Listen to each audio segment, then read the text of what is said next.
Saya pasal lah men. Macam ni problem.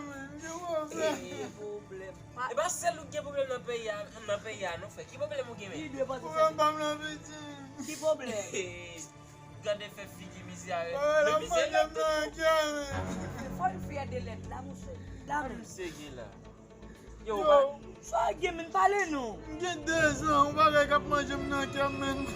2 ans ki sa. Ki sa men? Parle mon cher. Tanpe ou bat ni. 2 ans ki sa men. Ouais, mwa rasi wade nou men. 2 ans Ki ki sa. sa gen men? Yo, moun sa kwa se men. Apre 2 ans sa men. Ki 2 ans? Yo, son bay an pale fini. Se koun ya mwa pren. Se ka son matok pren, se koun se men.